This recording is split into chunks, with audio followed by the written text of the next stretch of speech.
She's doing a jigsaw puzzle. Hi.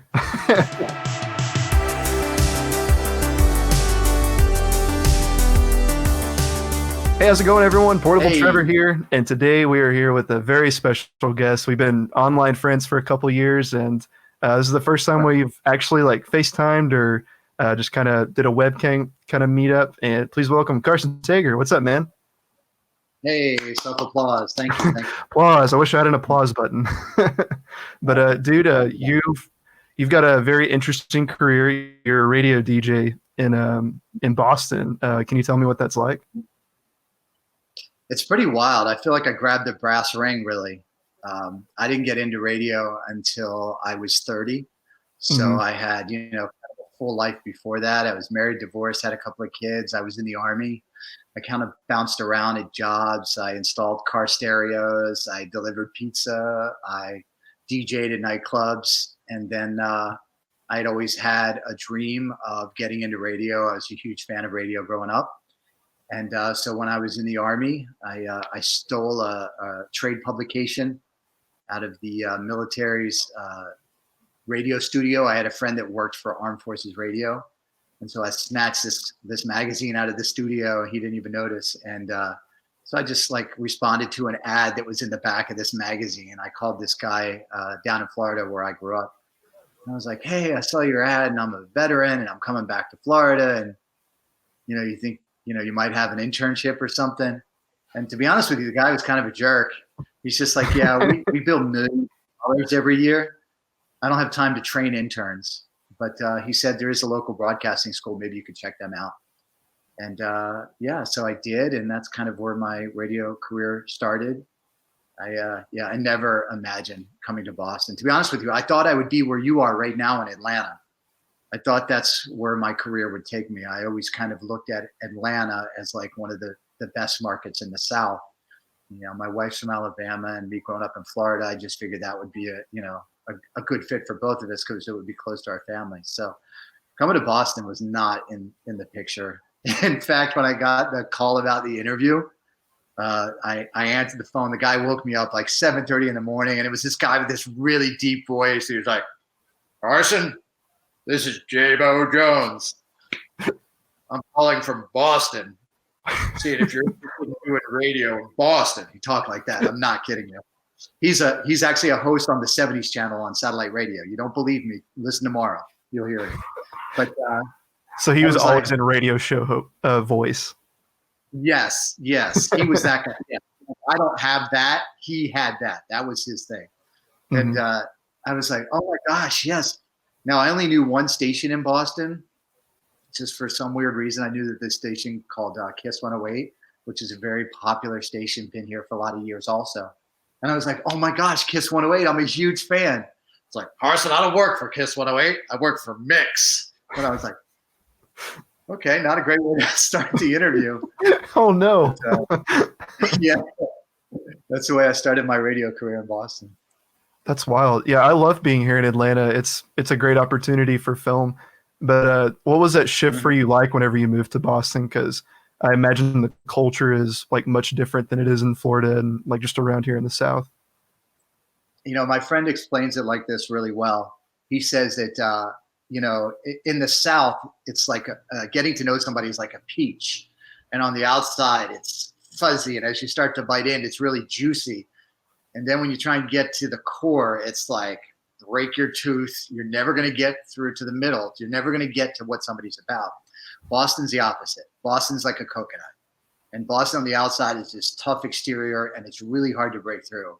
But then once you break through, you're in for life. And I think that just goes to the history of Boston because so many things happened here first. It's a very parochial town. You don't just get to come in and claim Boston as home. It takes a very long time. But once you're in, man, it's you're in for life. And that's pretty cool. I never lived anywhere and experienced that. And I don't think there's a lot of cities, major cities that are like that because you have such an influx of people here. Everybody, I won't say everybody. We have a lot of international and whatever. But there's so many people that is just generation after generation after generation after generation. I have a family that lives right across the street from me, and it's now 3 or 4 generations that are all in the same row house, right? So they've lived in this neighborhood for, I don't know, 100 years.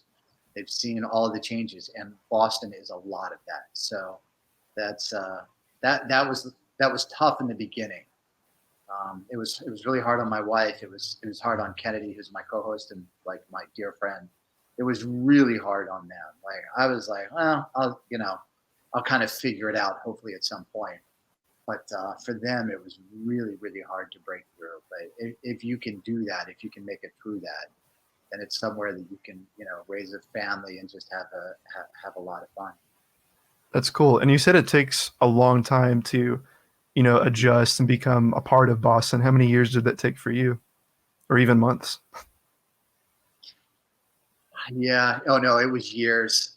Hmm. Um, I would say so. We got here in 2009, and and this might seem odd, and I don't in any way want it to seem disrespectful, but the marathon bombing in 2013, being on the air that day, being on the air the subsequent days after, watching the city shut down, the helicopters flying over our radio station where they trapped Tsarnaev, one of the brothers, was in a boat right behind our radio station in the neighborhood that's behind our station. And so I think, that is kind of the demarcation line for me. Was after that, it was like, oh, you were here for that. And so now when we look back on, on things that have happened over the years, if you were here for the marathon bombing, like that's something that everybody resonates with and they remember. Hmm. And you said you were on the air when that happened? Yeah, we were sure. We were doing we had finished the show, because our show goes till 10.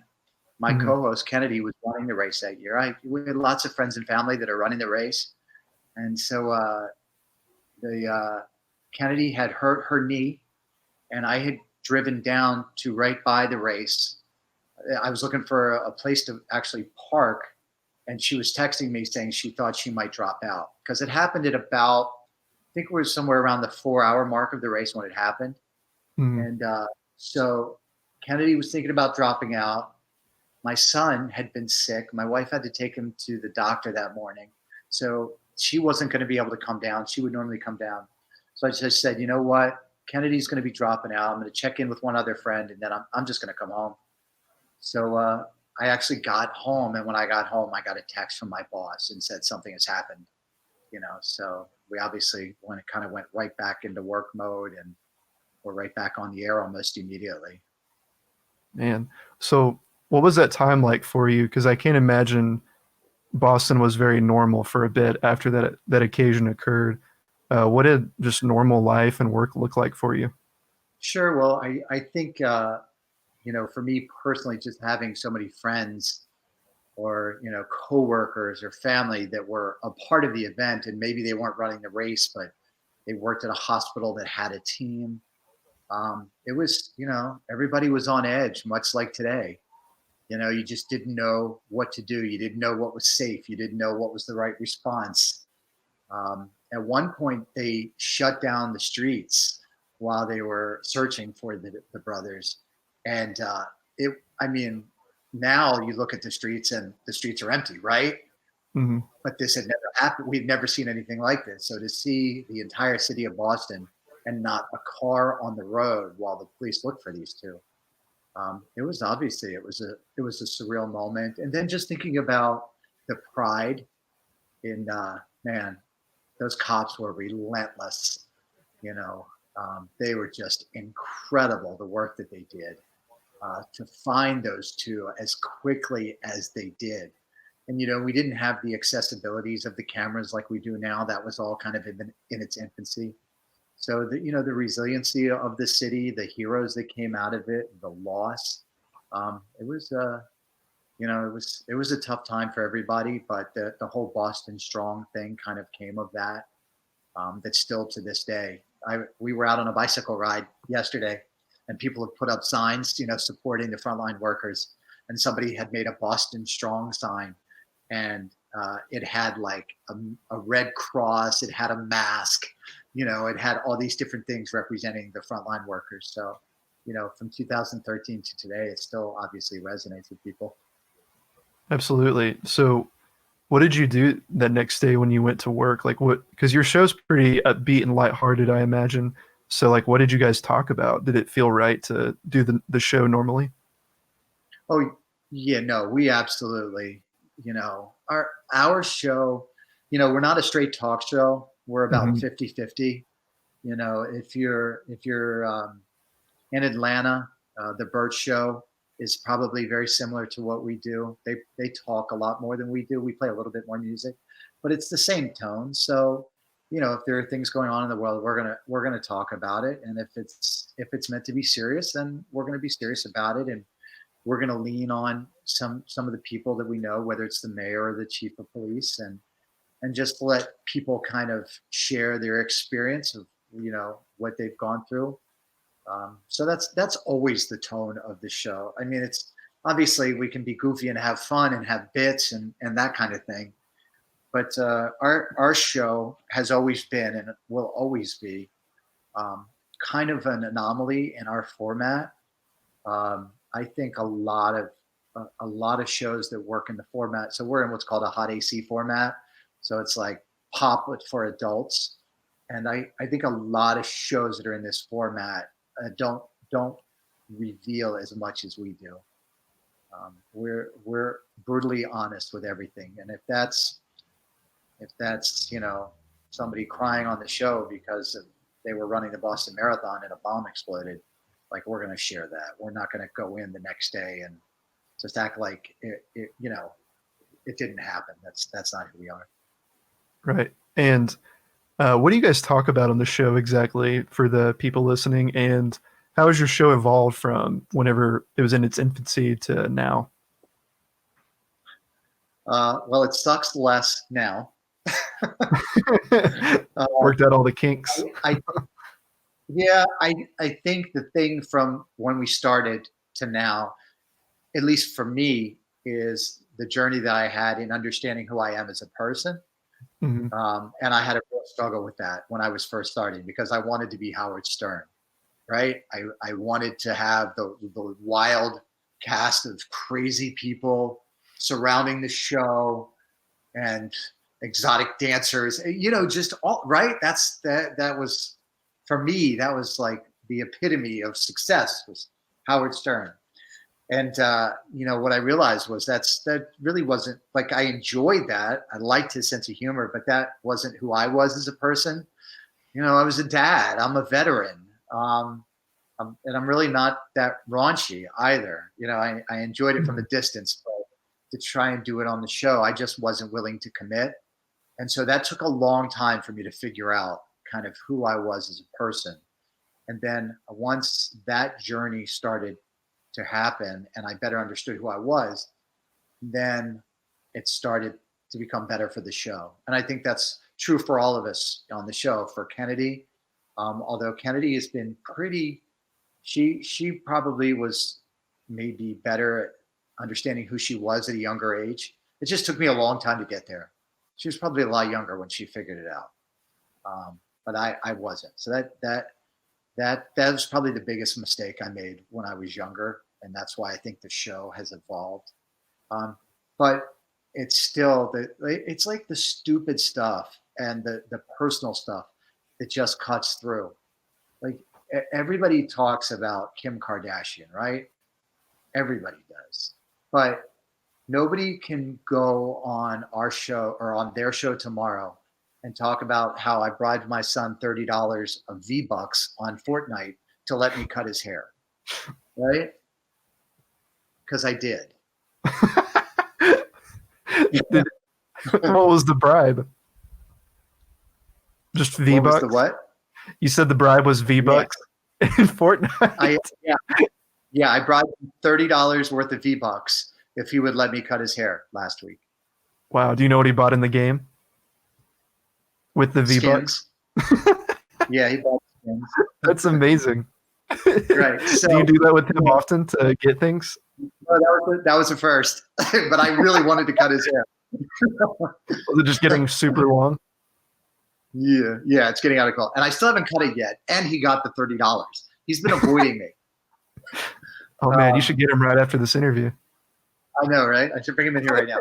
But so those are the things that we bring to the show, and that we strive to do that is different than what everybody else is talking about. Nobody can recreate, Kennedy, my co-host, going to a resort in Jamaica that's a nudist resort and known for swingers, right? That's just who she is. So that content of sharing her personal life is just, it's amazing. First of all, like I could never do it. Like I can barely be naked in a room with the light on. I can't imagine being naked in front of strangers at a resort in Jamaica. But so that is what I think makes our show successful, is the just being smart about being creative with generating the content, how we're generating that content, and being true to who we are as people. Mm-hmm. And do you think, because you said you were going on this journey to find out who you are, do you think being creative and doing the show like all the time for your job, do you think that helped you find yourself more? Oh, absolutely. Yeah. And just, I've had some great mentors along the way. And a lot of therapy sessions, but yeah, having the outlet every day, well, first of all, I don't know what else I would be doing if it wasn't for this. I had a 1.6 GPA when I barely graduated high school in the summer after my senior year. So I didn't have a lot of options. So I have no idea otherwise what I would be doing. So this was something that I seem to be doing moderately well, and it works. But sure, I think as I understood more of who I was, and now I'm at a point where, when you've been doing something long enough. So Kennedy and I have been friends for 20 years, and we have been doing the show together for 16 years. Like now I just know when I hear something, an idea, I just know in my head, yes or no. I don't always do a great job of, I don't know, how do I say that? I don't do a great job of explaining that to people. Like sometimes I'm just like, no, that's dumb. that's stupid. No, that's not going to work. What are you thinking? Right? Which is a terrible thing. So I've tried to get better in that aspect, going, okay, well, I love that idea. Maybe we could reframe it this way. Because I know in my head, I can hear it. I can hear when, the whole idea of what we do now, whether it's the radio show or podcasting or YouTube or whatever, is like, you gotta have a headline. You gotta have a clickbait, right? You just gotta get their attention immediately. And if you just say, oh, we're going to do an interview, nobody cares. But here's how I bribed my son with $30 to shave his head, and he's 9, right? Like that's a headline. And so just after doing it all these years, like I think I have a pretty good sense of what that is. And what would you say is your most successful headline or show to date? Wow. That is a fantastic question. What is, oof, man. I don't know. I honestly can't think. I asked Lady Gaga if she was going to expose herself during the Super Bowl, the halftime show, and I just want a little caveat here. I didn't say that to be shocking. Yeah. Right. Because it was the 10-year anniversary of the Justin Timberlake, Janet Jackson thing, and so there was some stuff out there saying, oh, would she pay homage to it? Right. So I told her, I said, I'm going to ask you an awkward question. Please forgive me, but it's out there and I'm just going to ask it. If you don't want to answer it, that's fine. And I asked her and she was like, I'm not going to answer that question, but thank you for asking. No, I'm not going to expose myself, I think is what she ended up finally saying. But she did share with us that she was going to come in off the roof. and that she was going to drop in, and that was a surprise. Nobody knew that. And I think she only did 2 interviews prior to her performing for the halftime of the Super Bowl. And so that interview went worldwide. Like, it was on the Today Show. It was on Good Morning America. Wow. So that was, yeah. But, we're lucky. We have that happen every once in a while. Our boss works really hard at getting us really good stuff. So I'd say, once a year, something like that happens where it just goes, it gets good publicity, depending on what it is. So, but that's the most recent one, was her doing the Super Bowl. I seem to remember that one was pretty big. That's cool. And can you recall another interview that you did with someone and they revealed something that they hadn't revealed anywhere else, and you were just like, whoa, that's news? Man, people are really stingy about that. That is like my thing. It is, as an interviewer, you are just pressured to get that one nugget that is going to be, again, going back to the clickbait. So it's really hard. People are very savvy nowadays. They understand social media. They understand clickbait. They understand what you're doing. And if they give that nugget to you, it may not mean clicks for them on their stuff, right? So for the most part, you don't get much stuff like that anymore. They just, we've had cool moments. Like, we had Meghan Trainor on the day her first song went to #1. So we were able to share with her, you just had your first #1 song. So that was cool. We've had moments like Kelly Clarkson's birthday on the show, and we surprised her with a birthday cake, and that got pretty good publicity. But people are so guarded now. They just, and it's not for lack of trying. I asked John Voight about his relationship with Angelina Jolie. Thank you, my wife, over mouthing Angelina Jolie in the corner. You want to see what my wife is up to? Sure. She's doing a jigsaw puzzle. Hi. How's it going? What's the jigsaw puzzle? Ice cream bars. Just ice cream bars? That's awesome. Ice cream bars. This is like my 4th. It's her 4th one. She ordered a container full. This one is 1,000 pieces, and I hate puzzles, so I've done no work on any of them. I've done them all. She's done them all by herself. But I asked. What have you guys been doing? Sorry, go ahead. Okay. No, You're talking about John Voight. I was going to ask, what have you guys been doing during quarantine to stay sane? So unfortunately, she's had to put up with me doing a lot more of that, playing guitar. I'm terrible. I just started a couple years ago, and I'm watching YouTube videos to try and get better. And we turned our dining room table into a ping pong table this week. And then watching. I saw you post about that. Yeah, she was so happy. Table. Yeah, she was so happy about that. I bet that went really well. But yeah, interrupted you. You're talking about John Voight. No, I asked John Voight about his relationship with Angelina Jolie, with his daughter, and he shared some pretty intimate stuff. It got some pretty big headlines because they don't talk. At least at the time they didn't talk. I don't know if they've reconciled since then. So yeah, that's the tough one, man, because a lot of times when you're doing an interview, you don't have a lot of time, right? They're doing a press junket and they're like, you have 7 minutes, go. And you're sitting down, you don't know the person, and they've given you a list of things that they want to talk about. They have their agenda, you have your agenda. And it's a great relationship if you can kind of navigate that, which I think we've kind of learned to do. But also it can be difficult to get to some meatier stuff. And so normally the meatier stuff ends up coming with the artists who we've built relationships with over the years. So now that we've been doing this long enough, we had an interview with Kelly Clarkson earlier this week. Kennedy did. And, gosh, this must be we're going on 15 years of doing interviews with Kelly Clarkson.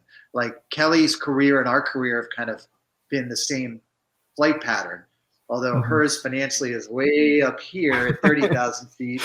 Now I went to like 2,000 feet, but you know what I mean? Like we've traveled or parallel to one another in our careers in the music business or in radio. So we have a great relationship with her. So we can talk to her about anything and she'll talk about anything. She has no compunction to embarrass herself, which we love about her. But then other times you get on with somebody you've never interviewed before and you might be excited to get them on the show, but because you don't have that relationship, it can be, guarded. Nice. Who are some other interviews that you love having, like that are quite reoccurring, kind of like Kelly Clarkson? Matt Nathanson. Do you know who Matt Nathanson is? I don't think so. He had a song, "Come On, Get Higher," and he's kind of like a singer-songwriter, but he is one of the. He's from Massachusetts, so when he's here, he's already in a mood anyway, because he's back home. But he is one of the smartest guys I've ever met, and he is super funny. I think he has a podcast too.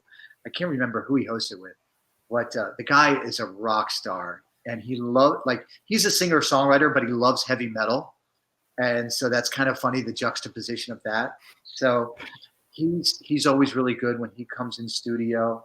I love Chris Martin from Coldplay. I'm a huge fan of Coldplay. Nice. I know Coldplay can be like mayonnaise for some people, but I love them. I think he's super talented, and he's a really genuine person, and had good conversations with him. Trying to think of who are some others. Charlie Puth of the newer generation. Mm-hmm. You know who Charlie Puth is, the pop singer? Yeah, I can't remember any of his song names, but I know like what he sounds like. Yeah, he's the guy that did "See You Again" with Wiz Khalifa. Yeah, and he is a genius when it comes to music. So he sings in perfect pitch. He can hear in perfect pitch. He can mimic anyone. Like he is off the charts smart. When it comes to music, it's incredible. You should look up some stuff on him. Watch him. It's pretty spectacular. I didn't know that. That's really cool. Yeah. There's a lot of people. What I've learned over the years is a lot of the most successful people are not just successful because they're super talented, but because they're also wonderful human beings. At the end of the day, it's all about those interpersonal relationships. And so, a lot of these artists that come in and they might have a hit or a couple of hits and then they kind of fade away. It's because like the people in the band are jerks or the artist is a jerk and nobody wants to help the career of a jerk. You know what I mean? Yeah, that kind of reminds me of do you remember the band Trapped? They had the single Headstrong. Oh, of course. Yeah, we had them for a big concert here years ago. Have you seen them in like the media recently? No, what happened? Oh, they were pretty much saying that like coronavirus is fake and stuff like that, and they were just saying like we're still going to do our shows, everybody keep coming, and then everybody was just like, wow, these guys are really dumb, and because they're encouraging like people to like come in these small compact places, and it's just like I feel like that's why your career didn't take off like as far as it did. Just making dumb decisions. Yeah. Yeah. You find that a lot. Yeah, you do. I saw somebody talking about, like what's going on with the pandemic. I think it was the mayor the governor of New York, Cuomo. And he said, this pandemic reveals so much in a person. It will reveal the flaws and it will reveal the character of people. If you're not a good person, it's going to reveal that. But if you're a stand-up person, it's going to reveal that as well. I thought that was pretty interesting. That is interesting. What's the show been like for you since like all this has been going on? Are you talking like technically speaking or like content and emotionally speaking? Let's say both. I think that could provide some answers. Emotionally speaking, it's been a mess. It's a lot. We have a team of 4. So we have an executive producer, my friend Kennedy, who is my co-host, and then Annie, who is the third on our show. And Annie started on our show about 2 years ago. Dan's been with the show, started as an intern 7 years ago. Started at the bottom floor and is now our executive producer. And we're all like diametrically different people. And the three of them are, well, Dan now has a girlfriend, but Annie's single, Kennedy's single. I'm the married guy with a kid. Nobody has kids, right? So the way they're experiencing this is different than I'm experiencing it, because for the most part, they're at home alone. Or, well, Annie and Dan live with their parents, so I guess they have their parents. But, they can't be around their friends. They can't be around their girlfriend, boyfriend, their dates, whatever, for the most part. Whereas I'm at home with my wife and my kid. My wife works out of the house. My son is always here. So it's been emotional across the board. Like, it is not unusual throughout a 4-hour show that, somebody's crying, somebody's screaming, somebody's laughing. It could be on the air. It could be off the air. It could be upstairs. It's just everybody is an emotional wreck right now. So that's the biggest takeaway. And then, technically speaking, we're all in different locations now. So, I'm doing the show I'm doing what everybody's doing. We're all working from home.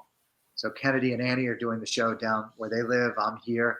Our producer, Dan, unfortunately, is stuck going into the radio station, but he's the only one there, which is just wild, because we have 4 or 5 stations in that building. And normally, there's, I won't say hundreds of people, but there's got to be 100 or so people that work in our building, 150 or so, maybe 50 or 60 at any one time. And now there's 2. So it's pretty wild in that respect. Interesting. What would your advice be to people that have done something a certain way the whole time? Like, in this case, like a radio show, you go into a studio, you record, and you go home. What would your advice be to people that have done something a certain way? Doesn't even have to be radio, but they need to adapt to the times and change.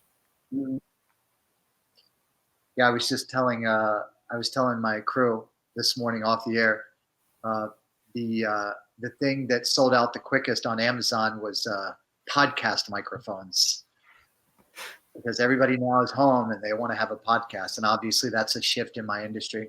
I don't worry about that. We just put on a good show.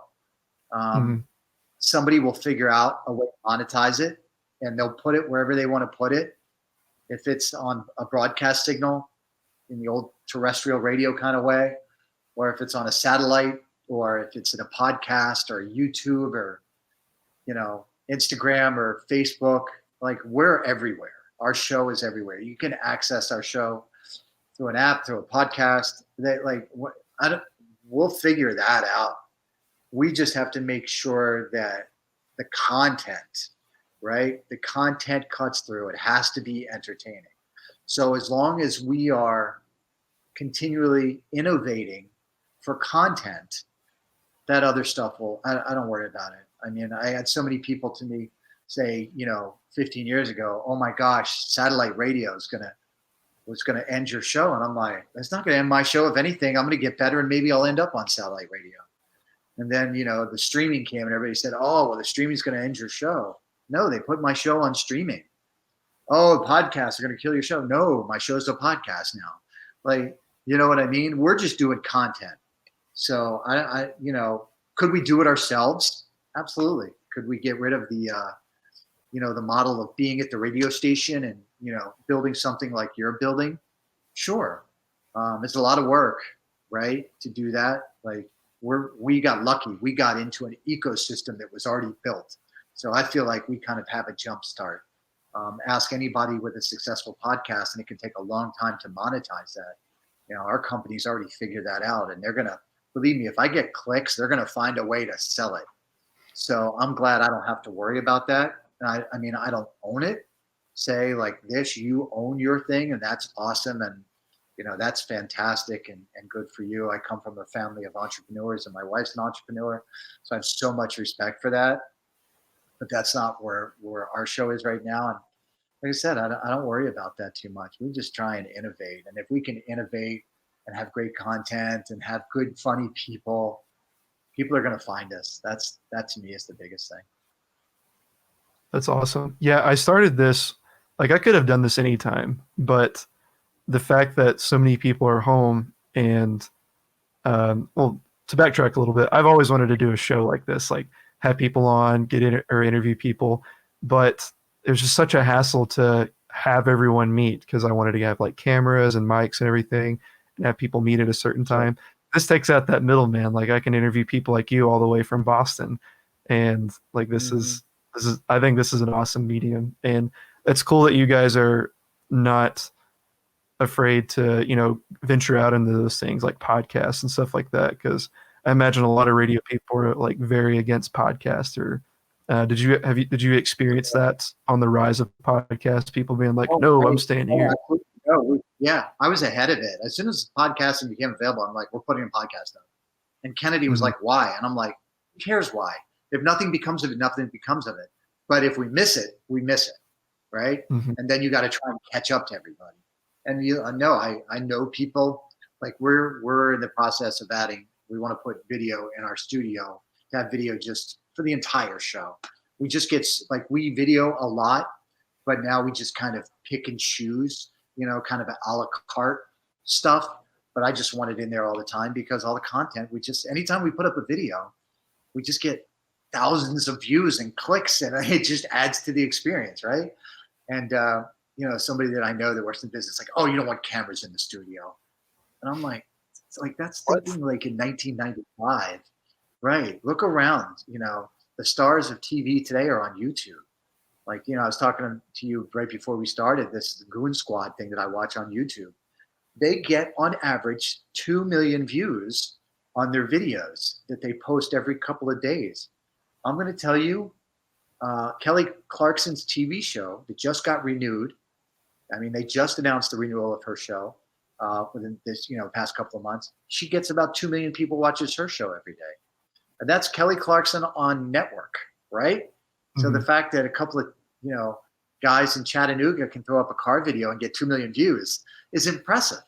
So I think just do good content and people will find you. Book better guests, Portable Trevor, and people will find you. I'm trying, man. You need to help me out. That's the hustle. It's when you sent me that text, I was like, oh, because I knew I'd been keeping track, and I saw you had a friend of yours who's a comedian on, and she was very funny. I watched a few minutes of that, and when you sent me that message, I was like, oh, that's the struggle, man. It is the struggle to get guests. That is the grind. That is behind the scenes work. But you just keep putting out, feelers, and you'll get them. Thanks, man. And I've had some decently big guests. Like a few days ago, we had I don't know if you've ever heard of the show. It's called Sugar Pine 7. It was big a couple of years ago on YouTube. I had one of the guys from that show. It got canceled like last year, I think. He came on the show and talked, and that was cool. And then I had a guy named Aaron Tuning. He was a big Viner back in the day. He came on the show, and I was like, whoa, these are like decently big names that people will click on. So I'm slowly. Isn't it wild that Vine is gone and now you have TikTok, which is essentially becoming Vine? The people at Vine are like, what did we do? Why did we shut this down? Look at TikTok. Yeah, I've always thought that. I was like, that's so strange that Vine shut down. It seemed like it was going to become like the next Facebook. Like Facebook isn't going away. That's kind of what I always thought. I was like, it's here to stay, but I guess not everything is forever, no matter how big it is. No, it's true. We are all expendable. The Karson and Kennedy Show could be the Stephen Kennedy Show tomorrow. My wife is like, don't say that. She's like, in the background. So you also have the segment where you talk about your son, Barrett. He seems like he says a lot of funny things. Like, what are some things that you've talked about on the show that he's done? Yeah, we started this. It's called What Did Barrett Say? And he's 9 now. We started this with him when he was a baby, and I was just like had my phone and my voice recorder, and I was just trying to get him to say dad before he said mom, right? That was the thing. I was just chasing around going, dad, dad, dad, dad. And then he would like mumble things. We didn't know what they were. So I just started recording them, and I'd take him into work and we'd play it on the air, and Kennedy would try and guess what he said. And as it has evolved over the years, obviously he's 9. So, it's just interesting to hear his take on the world. I think my all-time favorite moment was a very father and son moment when I got to explain to him what a cup was. He plays lacrosse, and he was getting to the age now with lacrosse where you get hit. And so I had a discussion with him about, your junk and your jewels and your testicles. And I mean, he was probably about 6 years old. And the laughter, the uncontrollable laughter of that kid was just like all time funniest moment. I listen to it at least 2 or 3 times a year, or we play it back on the air at least once a year, because the unbridled joy that kid has when he hears the word marbles. What I'm trying to explain to him what a cup is. He's like, a cup? You mean what you drink out of? And I'm like, no, so that was probably one of my favorite moments. But he never disappoints. The way kids see things, it's been a really good feature for us. That's so funny. I also saw on your Twitter, I can't remember who did it, but it was the bracelet. You have it on your pinned tweet. Yeah. Who was that? My friend's daughter, she made a friendship bracelet for my wife, Lana, and she spelled it backwards on the friendship bracelet. This little girl who's probably about, how old is she? 8? Oh, she's like 6 or 7. So she just spelled Lana, but she spelled it backwards. And I'll do that to your viewers to figure out what Lana is backwards on the friendship bracelet. Oh my gosh. Yeah, I clicked on that and I was just like, this is gold. This should go viral. No, I thought it would. It didn't. But listen, that's going back to what I was talking about earlier, right, Trevor? Is that you just have to know it when you see it. You have to be able to spot it. That's what's going to separate you from anybody else doing what you're doing. You have to recognize what is right, whether it's funny or serious, or what it is with what you're doing in video work. You have to have the eye in the ear and go, that's it, right? And if you can do that, if you can hone that in to go, that's it, and that it's going to work for you. Absolutely. And I've never been one to be like, oh, this is trendy, like I have to do it. Like, I'm not doing this because it's trendy. Like, there's thousands of people right now doing a live show and podcast right now. Oh, God, I have 3 of them tonight, I think. Do what? I have 3 of them tonight. Well, no, I only have 2 tonight. But yeah, like, but I think what's separating me is I'm trying to have like genuine conversations. Like, I'm not trying to interview you. I'm just trying to like hang out and have a conversation. And that's also not original. So you didn't do what? You say that, but so with me, it might be a little bit easier because we're friends on social media. So you had a little bit of an understanding maybe of what I did for a living and maybe a little bit of who I was as a person. Mm-hmm. And you had to have done a little research, right? Oh yeah, I do. I try to know. I never want to go into an interview blind. Right. Mm-hmm. And it's, and I'll say this, like, you don't ever have to force an interview, but I think definitely having a sense of where you're going, it's just going to make for better conversation. I heard Howard Stern talking about this, and he is like one of the best when it comes to prepping for an interview. And he'll go into an interview with an artist with 200 questions. And he's like, I might not get to them all, but I have them here, and then I'm going to pick the best ones, and we'll see where the conversation goes. So I always try and do that. I always try and make sure I have if I'm going into an interview and I know I've only got 5 or 10 minutes, I'm going to have like 10, like really just like super important questions, knowing that I might only get to 3 or 4 just because of the way the conversation goes. So don't sell yourself short. I know you did some research. Oh yeah.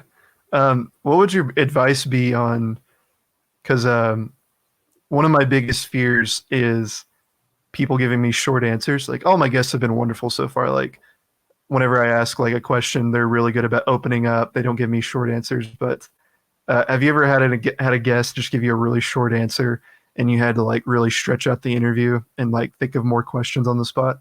Yes. Dang it. And that's it. That's the interview. See you later, everyone. But what's an example? We're out of time. I have to go. No, that is true.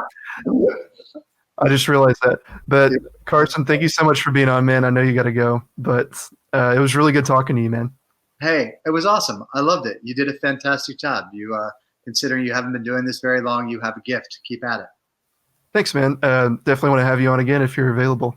Yes, absolutely. Awesome. All right, see you later. My wife's laughing at you saying that. Why? You really mean that? Why are you He's like? available. She said I'm available. We got nothing going on. That's true. All right. Thanks, Trevor. All right. See you, Karson. All right. Bye-bye.